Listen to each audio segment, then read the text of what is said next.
Professor Shri Vishnukumar Dayalji વ્યાસનો જન્મ 1920ની 9મી ઓગસ્ટે સૌરાષ્ટ્રના થાણા દેવડી ખાતે થયો હતો. તેમના કાકા ગુજરાતના સુપ્રસિદ્ધ કવિ શ્રી ત્રિભુવન વ્યાસ અને તેમના પિતાશ્રી દયાળજીભાઈ પાસેથી નાનપણમાં જ તેમને કાવ્ય, સાહિત્ય, ધર્મ અને જીવન શોધનના પ્રાથમિક પાઠો શીખવા મળ્યા હતા. 10 વર્ષની નાની ઉંમરે જ નાટકનો છંદ લાગ્યો અને પછી શાસ્ત્રીય સંગીતની પણ સારી તાલીમ લીધી. રાજકોટમાં ધર્મેન્દ્રસિંહજી કોલેજમાં ડૉક્ટર રમણલાલ યાજ્ઞિકની દોરવણી હેઠળ શાહજહાં, અખો તથા વંઠેલા નાટકો ભજવ્યા અને 1944માં કોલેજના શ્રેષ્ઠ વિદ્યાર્થી તરીકેનું પારિતોષિક એમને મળ્યું. નમસ્કાર મિત્રો, હું છું ગજ્જર નિલેશ અને આજે આપણે વાત કરીશું ગુજરાતી ફિલ્મોના ચરિત્ર અભિનેતા પ્રોફેસર વિષ્ણુકુમાર વ્યાસ વિશે. તો આપ અમારી ચેનલ પર પહેલીવાર વિડીયો જોઈ રહ્યા હો તો અત્યારે જ અમારી ચેનલને સબસ્ક્રાઈબ કરી દો અને બાજુમાં આપેલા બેલ આઇકનને પણ દબાવી દો, જેથી અમારા આવનારા નવા વિડીયોના નોટિફિકેશન આપને તુરંત મળે. સાથે જ અમારા ફેસબુક પેજ અને ઇન્સ્ટાગ્રામ આઈડીને લાઇક કરવાનું ભૂલતા નહીં. 1944માં મુંબઈ આવ્યા બાદ MA BT થયા. એ દરમિયાન શિક્ષક તરીકે ચાલુ રહી નાટ્ય તાલીમ લેવી પણ શરૂ કરી.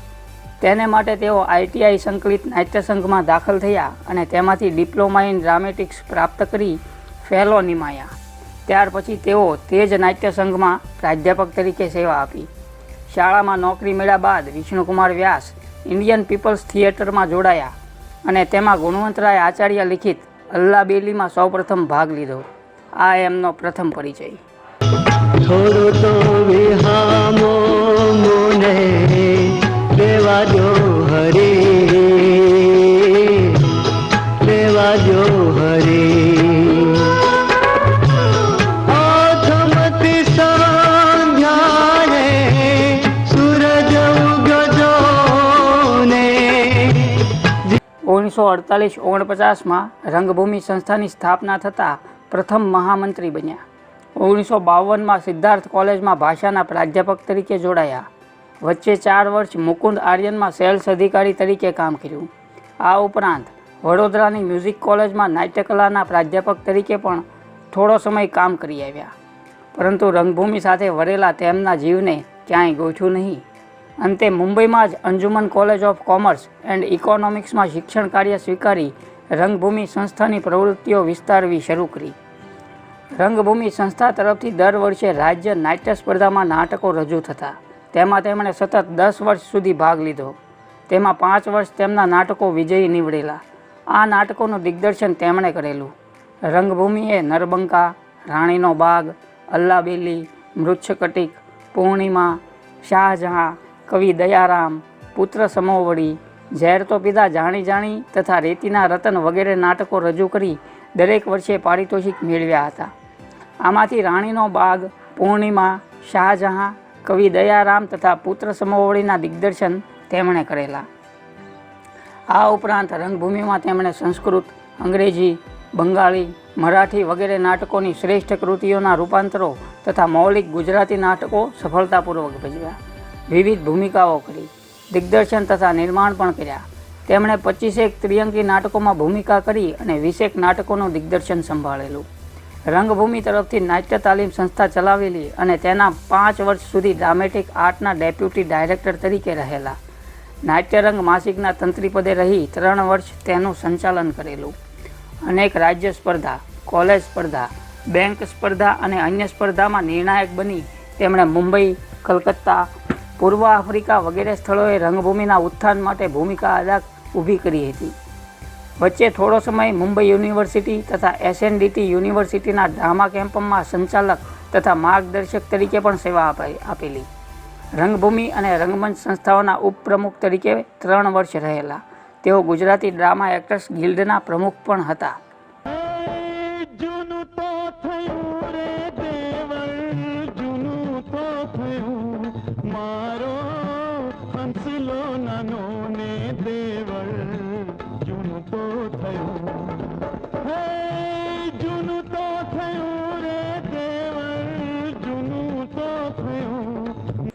ઓગણીસો 1970 પછી સંજોગો બદલાતા રંગભૂમિ સિવાયના નાટકોમાં પણ ભાગ લેવો શરૂ કર્યો. INTના ઉપક્રમે રજૂ થયેલ મધુસૂદન કાલેલકરના મરાઠી નાટકનું રૂપાંતર પાણી ઉપર પગલાંનું દિગ્દર્શન તેમજ મુખ્ય ભૂમિકા તેમણે જ નિભાવેલી. નાટ્ય ક્ષેત્રે વિષ્ણુકુમાર વ્યાસે અનેક પારિતોષિકો મેળવ્યા છે.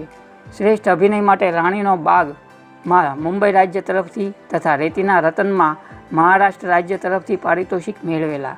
શ્રેષ્ઠ દિગ્દર્શન માટે પૂર્ણિમામાં મુંબઈ રાજ્ય તરફથી અને શ્રેષ્ઠ નાટ્યલેખન માટે કવિ દયારામમાં મહારાષ્ટ્ર રાજ્ય તરફથી પારિતોષિક મેળવેલા. આ ઉપરાંત ચલચિત્ર પારિતોષિક પણ રમત રમાડે રામમાં શ્રેષ્ઠ સહાયક અભિનેતા તરીકે ગુજરાત રાજ્ય તરફથી મળેલું. નાટ્ય લેખન ક્ષેત્રે પણ તેમણે સારું ખેડાણ કર્યું છે. પૂર્ણિમા, કવિ દયારામ, સુખમે રામ, કલંકિની, ડૉક્ટર ફોસ્ટસ, કેવડાના કાંટા, અજાયણો અતિથિ વગેરેમાંથી પહેલાં 2 પુસ્તક આકારે છપાયા છે. ઓલ ઇન્ડિયા રેડિયો મુંબઈ પર 1946થી તેઓ પ્રથમ પંક્તિના નાટ્ય કલાકાર તથા સુગમ સંગીત કલાકાર તરીકે સેવા આપેલી. સુગમ સંગીત શ્રવણ સમિતિના તેઓ સભ્ય પણ રહેલા.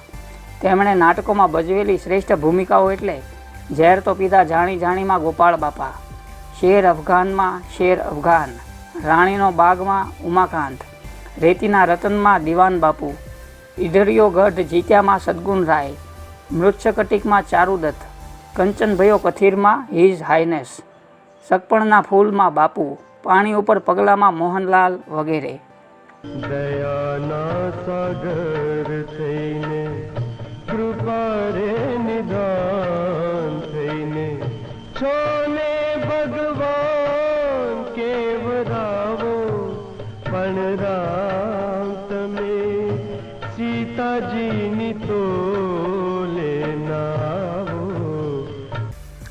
તેમના દ્વારા અભિનીત કેટલીક ગુજરાતી ફિલ્મોમાં તાનારીરી, મળેલા જીવ, કલાપી, પીઠીનો રંગ, રમત રમાડે રામ, જીથરો બાબો, ઝેર તો પીધા જાણી જાણી, ઘર સંસાર, દીકરી ચાલી સાસરીએ, દાદા હો દીકરી, પારકી થાપણ, જીવી રબારણ, જયશ્રી યમુના મહારાણી, ઢોલી, મેહુલો લોહાર, નાગપાંચમ, ઊંચી મેડીના ઊંચા મોલ. આ ઉપરાંત હિન્દી ફિલ્મો નદિયા કે પાર, ફાસલા, પ્રેરણા, આઈ તેરી યાદ, સુન સજના, તુલસીમાં પણ અભિનય કરેલો. તેમના પર જ બનેલી ફિલ્મ જીથરો બાબોનું શૂટિંગ વાંસદામાં થયેલું અને તેઓ ત્યાં 1.5 મહિનો રોકાયેલા. જ્યારે દાદા હો દીકરી ફિલ્મનું શૂટિંગ ભાવનગર નજીક નેસડા ગામમાં થયેલું. સંતુ રંગીલી ફિલ્મના શુદ્ધ ગુજરાતી સંવાદો લખવાનું કામ પણ વિષ્ણુકુમાર વ્યાસને સોંપવામાં આવેલું, કારણ કે તેઓ વાસ્તવિક જીવનના પ્રોફેસર હતા. આ સંવાદો માટે એમને ગુજરાત સરકાર દ્વારા એવોર્ડ પણ એનાયત થયેલો. આ ફિલ્મમાં એમની સાથે રમેશ મહેતાએ પણ સહલેખક તરીકે જવાબદારી નિભાવેલી. તેમણે છેલ્લે શપથ સિરિયલમાં અભિનય કરેલો. વિષ્ણુકુમાર વ્યાસનું અવસાન 29 સપ્ટેમ્બર 1998ના દિવસે થયેલું. તેમના અવસાન બાદ ઘાટકોપરમાં વિષ્ણુકુમાર વ્યાસ ચોકનું અનાવરણ પણ થયેલું. વિસરી ગયો રે મોહન, વિસરી ગયો, વિસરી ગયો રે મોહન, વિસરી ગયો, એ મુને મથુરા જઈને મોહન વિસરી ગયો. વાત કરીએ તેમના નિજી જીવનની તો તેમના પત્નીનું નામ જુક્તાબહેન છે.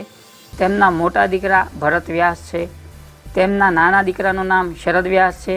તેમણે ચિત્રા વ્યાસ સાથે લગ્ન કરેલા છે, જે બંને અભિનેતા અભિનેત્રી છે. ચિત્રા વ્યાસની વાત કરું તો તેઓ અભિનેત્રી રાગિણીના બહેન થાય, એટલે શરદ વ્યાસ અને દીપક ઘીવાલા બંને સાઢું થાય.